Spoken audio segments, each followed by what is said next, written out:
Husband brought his mom on our honeymoon. We're in first class, you're in economy. His mom, don't splurge. I pretended to board plane, then vanished. I ignored all contact from them. We're in first class, but you're only worthy to be seated in economy. Don't waste my son's money on luxuries. His mom sneered with a mocking laugh. I was stunned into silence by the casual cruelty of her words. All right. I replied calmly, but deep inside, I felt something snap. This was supposed to be our honeymoon, a special anniversary I had meticulously planned. But somehow, it had turned into a family vacation with his mother and sister flying first class while I was relegated to economy. It was as if my presence didn't matter at all. Why had I endured this for so long? I glanced at his mother with a cold stare, a new resolve beginning to grow within me. My name is Emily. I grew up in a small rural town, leading what could only be described as an ordinary life. After graduating from college and landing a job in my hometown, I couldn't shake my dream of living in the city. Eventually, I took a leap and accepted a job in New York.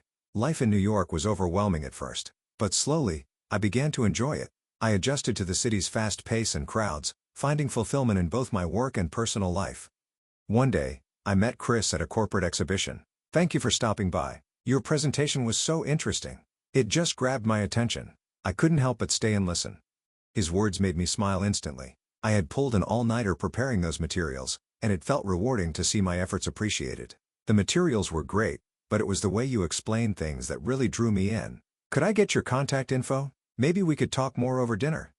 Yes, I'd love to. That was how we exchanged contact information and eventually started going on dates. Spending time with Chris felt so natural, and his kindness made me start imagining a future with him. After dating for several years, we got married. We moved into a suburban home near Chris's parents. After our marriage, family dinners at his parents' house became more frequent, and my relationship with his mom and sister grew closer. Emily, it's so nice to have you around. I love how our family is growing. Exactly.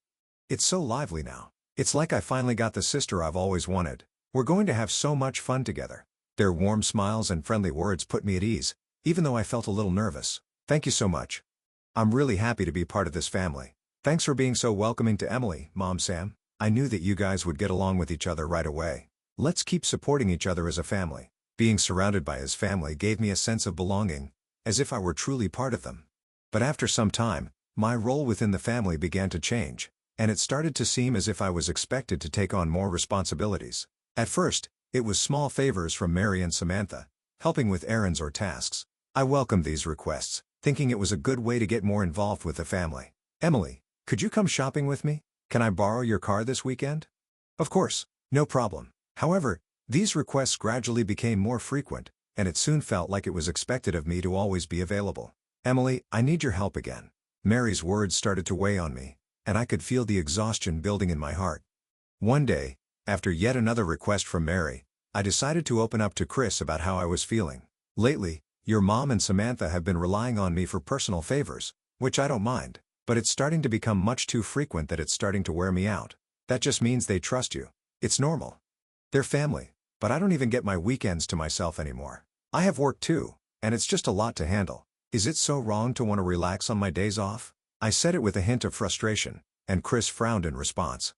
You're being selfish. Is helping out your family really such a problem? Are you implying that it's becoming a burden on you? It's not that I mind helping, but aren't you family too, Chris? Or should we share these responsibilities? Chris's cool response made the growing gap between us even wider. I'm busy with work. That single statement only made my frustrations grow. I have a job too, Chris. I'm not just sitting around doing nothing. Fine, I'll talk to Mom and Sam about it sometime. His casual tone made it clear. He wasn't really going to address the issue, if only to prove my point. The requests from Mary and Samantha didn't stop. Emily, could you handle all the preparations for our tea party this weekend? Sure, no problem. I'll take care of it. Mary's sharp gaze made me feel like she could see through my lack of enthusiasm. Oh, you don't sound very excited. Are you unwilling to help? Not at all. You're always such a help, and I appreciate all your hard work. But as my daughter-in-law, this is all part of your role, isn't it? As the daughter-in-law, those words hit me like a weight on my chest. I smiled and agreed outwardly, but inside, I felt something snap once again. One evening, just as I finished cleaning up dinner, Mary suddenly spoke up. I'm having friends over tonight. Emily, can you prepare some food and host them for me? Wait, tonight? Right now? Yes. Is that a problem? Well, I was planning to do the shopping tomorrow, so the fridge is empty right now. If there's no food, then figure it out with what you have. Haven't you been a homemaker long enough to manage? There must be something that you can come up with. Her words left me stunned, but I had no choice but to comply. All right, I'll handle it. Whenever Mary's friends visited, it became my responsibility to cook, serve drinks, and clean up afterward. In front of her friends, Mary never acknowledged my efforts, acting as if it was simply my duty. Then came our wedding anniversary, a day I had been eagerly anticipating. I had made a reservation months in advance for a special dinner. I had been looking forward to a quiet, intimate evening with Chris. But that afternoon, a phone call from Mary changed everything. Emily, we're having hot pot tonight. Stop by the house after work, but tonight is our wedding anniversary. We have a dinner reservation. You can have dinner with Chris anytime. Come over now. Are you on your way out of the office soon? Her words felt like a rejection of everything I had planned, leaving me deeply saddened and disappointed. I immediately called Chris, but he seemed completely oblivious to how I felt. Hot pot? That sounds great. It's always better with a group, right? Wait a minute. It's our wedding anniversary. I've been planning this dinner for months. We can do the dinner another time. Mom's making hot pot tonight, and you know that it's one of her specialties. No matter how hard I tried to reason with him, Chris wouldn't budge. Reluctantly, I canceled our dinner reservation. I couldn't believe what was happening as I made my way to his parents' house. When I arrived, Mary, Chris's dad, and Samantha were already sitting in the living room, chatting and relaxing. I expected to see the hot pot preparations underway, but the kitchen was completely untouched. I thought we were having hot pot. You haven't started preparing anything? Of course not. That's your job, Emily. Now, don't keep us waiting for too long. Shocked, I silently grabbed an apron and headed to the kitchen. I felt a pang in my chest as I thought about how I was spending my wedding anniversary preparing hot pot instead of celebrating. In the living room, Chris was happily chatting with his family, completely ignoring me. As I prepared the hot pot, I overheard Mary whispering behind me. It's hilarious, isn't it? She really thought she'd get to celebrate her anniversary. Exactly. She got all excited for nothing. Poor thing. Their words crushed me. They knew about my plans and had deliberately sabotaged them. Laughter echoed from the living room with Chris's voice joining in. My hands trembled as I held the knife, but I forced myself to stay calm and kept chopping vegetables. That night, I couldn't bring myself to meet Chris's eyes. The cheerful meal taking place in front of me felt like it belonged to a distant, separate world. As I silently served the hot pot, I made a quiet resolution in my heart. I can't live like this anymore. 4 years after that disastrous anniversary, Chris made a surprising suggestion. It's our 4th anniversary. How about taking a trip to celebrate? The thought of spending time alone with Chris thrilled me. Really? What brought this on? It's about time we had some alone time. Besides, we never had the chance to go on a real honeymoon. I began planning right away. Hot springs, sightseeing, flying for the first time in years. I even bought a new dress for the occasion. Can I get the window seat on the plane? I'll handle the seats. Leave it to me. Chris had loved airplanes ever since he was a kid, so I trusted he'd make the trip amazing. On the day of the trip, I arrived at the meeting spot only to find Mary and Samantha standing there. Chris, what's going on? Isn't this trip supposed to be just the two of us? Sam's plans got canceled, so I invited her. Wouldn't it be lonely if it's just the two of us? At that moment, I felt something inside me snap. What Chris said next was the final straw. By the way, we're flying first class, but you'll be seated in economy. Wait, what? I was so shocked I couldn't speak. This trip was supposed to be for our anniversary. A trip I had planned and organized. And yet, Chris had casually decided to put himself in first class and leave me in economy. Beside him, Mary let out a cold laugh. Don't you dare spend my son's money on luxuries. You've got some nerve. Hurry up. We've been waiting forever. There wasn't a hint of gratitude from his family. All the patience I had held on to over the years finally reached its breaking point. I took a deep breath and quietly made up my mind. All right, I pretended to check in my luggage, but subtly turned and walked away. Once I saw Chris and his family head for the boarding gate, I walked in the opposite direction. I made my way to the counter and canceled my ticket. Then I took out my phone and sent Chris a message. I've upgraded your trip to make it extra special. Enjoy first class. All expenses have been billed on your account, so no need to worry. After I hit send, I spotted Chris and his family heading toward first class. I watched them for a moment before turning and leaving the airport. Sitting in the taxi on my way home, I began reflecting on everything. All the years I had spent being pushed around by his family. Even my anniversaries have been sacrificed, leaving me to spend them alone and disappointed. I had endured endless unreasonable demands from Mary and Samantha, and every time I tried to talk to Chris, he brushed it off. I had clung to the idea of family and tried my best, but now, it all seemed like a joke. 2 hours later, my phone rang. Chris's name lit up on the screen. I took a deep breath and answered calmly, "Hey. Where are you?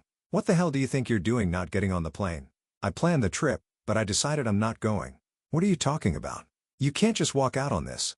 You're the one who turned this into a family trip. I thought it was supposed to be just the two of us. We're family, so what's the problem? It's more fun when everyone's together." "Chris, this is our wedding anniversary. It was supposed to be a special day for the two of us. Why are you making such a big deal out of it?" Hearing those words, I no longer had the energy to argue. I exhaled slowly and spoke in a cold, steady voice. "If you're happy with your family trip, then that's fine. I won't be a part of it anymore." "Emily, wait, don't say that." Chris shouted something from the other end of the line, but I ended the call without hesitation. Years of pent-up frustration finally felt like they were lifting. Sitting on my couch, I reflected on how much I had sacrificed over the years. I had spent years fulfilling unreasonable demands from Mary and Samantha, dedicating my life to theirs. Chris never understood, dismissing everything with a simple, "That's just how families work." In the end, none of my efforts were ever appreciated. Living life for myself, it seemed like such a simple concept. I never knew how difficult it was to do just that. But I realized this because my mind was finally made up. I would walk away from Chris's family and forge a new path for myself. The moment I made that decision, the weight I had carried for years began to lift. While Chris's family enjoyed their trip, I packed up my belongings. Each item I packed represented my time in this house, and leaving it behind stirred a mix of emotions. But the idea of leaving and gaining my freedom felt far more appealing. I packed my things, left the house key, and placed the divorce papers I had prepared on the table. Then, I quietly walked out the door. Afterward, I rented a small weekly apartment near my workplace to live in temporarily. I needed the distance to begin healing and to rediscover myself. But as soon as Chris's family returned from their trip, the calls and messages started flooding in. "Hey, where are you? What's with these divorce papers? This is just a joke, right?" I took a deep breath and willed myself to stay calm. "Where I am isn't your concern. You should be grateful I didn't bring this up sooner. Why did you leave? Are you seriously this upset about not flying first class? Do you really think that all of this is because of some stupid flight?" I had never felt so pained by Chris's inability to understand my feelings. Perhaps, realizing he couldn't sway me alone, Mary and Samantha started bombarding me with messages too. "Emily, what do you mean by divorce? How could you leave Chris like that? What are you thinking? Hey, Emily, we're finding it really hard to get around without the car. Mom's doctor appointments are such a hassle now since we can't drive her." Their messages showed no sign of consideration or apology for what I had endured. They were simply trying to guilt me into solving their inconveniences. Then, as the travel expenses started rolling in, I received the inevitable angry call from Chris. "What is the meaning of this? The entire cost of the trip has been charged to my account. You planned it, so you take responsibility." "Why should I take responsibility? It's not my problem anymore. If you don't want to pay, maybe split the costs with your mom and Samantha." "Of course, I don't want to pay. This is all on you." Chris's angry outburst no longer stirred any emotion in me. He had left all the planning and logistics to me. And now that I was gone, the trip must have been a disaster. It became painfully clear. They had only ever seen me as a convenient tool, not as family. The calls from Mary and Samantha kept coming, but I ignored them all. Their messages remained self-centered, offering no apology or reflection. "Please come back. Without you, this household is falling apart. Everyone's struggling. Mom's appointments are such a pain now. Can't you do something about it?" I can't keep accompanying her on the bus. Reading their pleading texts, I couldn't help but laugh internally. They still had no clue how much they had driven me to my breaking point. Eventually, the divorce was finalized and I was finally free. Chris resisted until the end. But, apparently, his father convinced him to let go. To my surprise, his father even gave me a modest sum of money as a gesture of apology. "I'm deeply sorry for everything my family has put you through." Yet, even after the divorce, Chris kept reaching out. "Help me deal with Mom and Sam. Since you left, everything's a mess. No one irons my shirts or cleans my shoes anymore." When I read those messages, I could only shake my head in disbelief. After moving back in with his family, Chris was constantly clashing with them. He was probably starting to realize that the family bond he had always boasted about was nothing but an illusion. Mary continued calling me, her voice desperate and pleading, "Please come back. Help us fix this family." I kept my responses calm, though I could hear a nurse's voice in the background. "Please calm down. You're disturbing the other patients." I realized Mary and her family were causing a scene at the hospital, disturbing the other patients, but all I could do was shake my head in disbelief. Chris's family was desperately trying to hold on to the facade of being a close-knit family, but it was crumbling beyond repair. Amidst all this, I received a message from Ryan, Samantha's former fiancé. "Emily, rest assured, I've completely cut ties with that family. Please focus on living your life for yourself." Ryan's firm words gave me the courage to finally close this chapter of my life. The protective tone in his words brought tears to my eyes, releasing emotions I had been holding back for so long. With the divorce finalized, I was officially free. Without the helpful daughter-in-law, Mary and Samantha now bore the full weight of household chores and responsibilities. Unable to keep up appearances, they became the subject of neighborhood gossip, known as the family whose daughter-in-law ran away. Mary tried to spread rumors blaming me, but the neighbors knew the truth and stopped listening to her altogether. As for me, my life took a complete turn. I no longer had to cater to anyone and could finally use my time for myself. I could spend my weekends resting or indulging in hobbies and things I genuinely enjoyed. At work, I became more confident in asserting myself and achieved significant accomplishments. I decided it was time to start a new chapter in a new place. I resigned from the company I had worked for so long, ended my lease on the apartment, and decided to return to my hometown. Surrounded by beautiful landscapes, I set out on a journey to rediscover my happiness. Now that I was free from the chains of Chris's family, I finally felt what true freedom was like. This is the story of how I fought to reclaim myself. And now my new life begins.